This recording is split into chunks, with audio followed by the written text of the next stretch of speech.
I wish I had more time for you, Ms. Campbell, but I've seen a lot of activist judges, and I'm not saying you're the most activist, but the list you're on, it sure doesn't take long to call the roll. Let me finish with this question.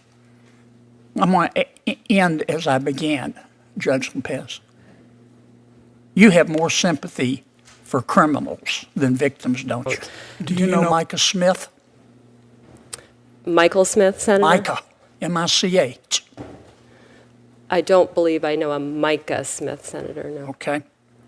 I bet the victims of Micah Smith remember Micah Smith if you don't. Today, we're diving into a jaw-dropping Senate Judiciary Committee hearing that left the room in stunned silence.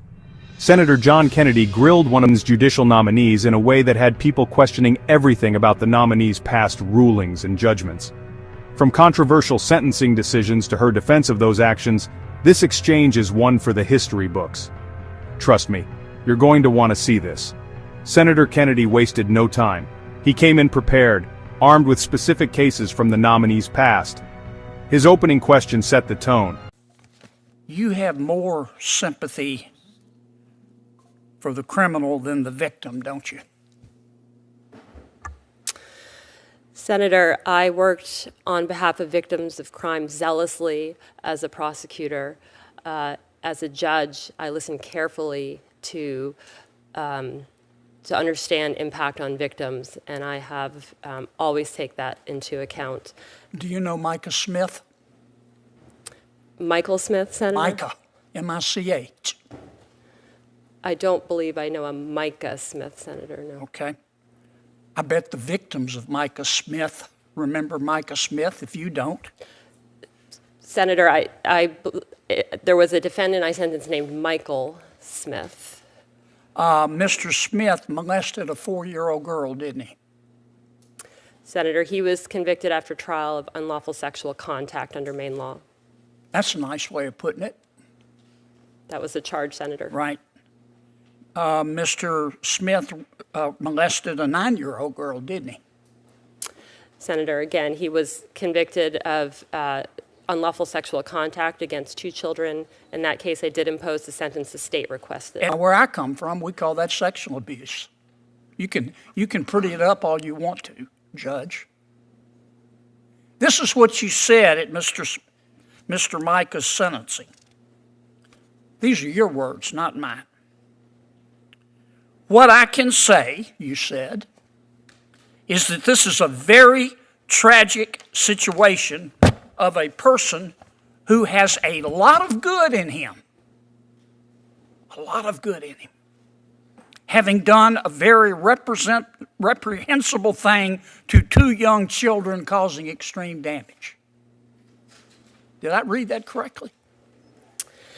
Senator, in that case, I imposed the sentence the state requested. Did I read that, your quotation correctly? Senator, that I think is a portion of what I said at sentencing. My focus was on... But the words I read, are they correct?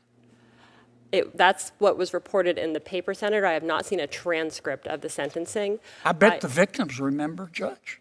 You might have forgotten, just like you forgot his name, but I bet the victims remember. And then you handed down a sentence. You gave Mr. Smith 12 years, but you suspended 6 of them, didn't you? Senator, that was at the recommendation of the state because but it was your ruling. Did you? Is that an accurate statement of your ruling?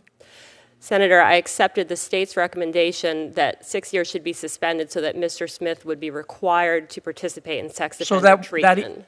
I appreciate the lengthy explanation, but I think it's a pretty simple question. That was your sentence, right?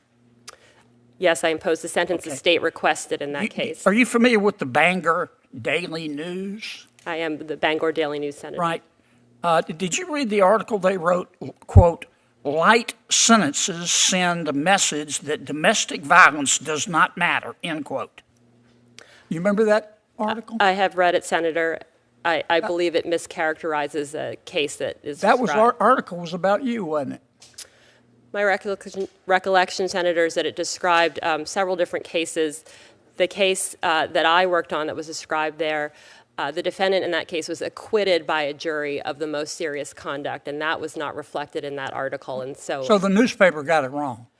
that was an op-ed that I believe misunderstood what happened, which is the jury acquitted the defendant of the most serious conduct that he was charged with. I was not the fact finder in that case, and so at sentencing I was bound by the jury's verdict. Let me ask you, I'm going to run out of time here. I wish I had more time for you, Ms. Campbell, but I've seen a lot of activist judges, and I'm not saying you're the most activist, but the list you're on, it sure doesn't take long to call the roll. Let me finish with this question.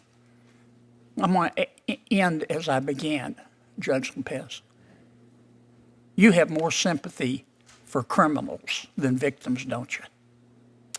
Senator, I have the support of the Maine Coalition to End Domestic Violence and the Maine Coalition Against Sexual Assault. I believe that support is a reflection of the work I did as a prosecutor, as well as the care I take with cases involving victims as a judge. You're embarrassed to answer my question, aren't you? Thank you to the nominees for being here. I'm sorry that I was unable to preside, but in the capable hands of my colleague, Peter Welch. Judge Lopez. The nominee tried to defend her record, citing support from coalitions against domestic violence and sexual assault. But Kennedy's critique overshadowed her words. The hearing ended with more questions than answers. This hearing wasn't just about one judge or one case. It's about the bigger question. How do we balance fairness in our justice system with accountability for the most heinous crimes? Senator Kennedy made his stance clear, but what about you? Do you think this nominee should be confirmed, or are her past rulings disqualifying? Let me know in the comments, and don't forget to share this video if you found it eye-opening. And hey, if you haven't already, make sure to smash that subscribe button and turn on notifications so you don't miss any of our deep dives into the stories that matter. Thanks for watching, and I'll see you in the next one.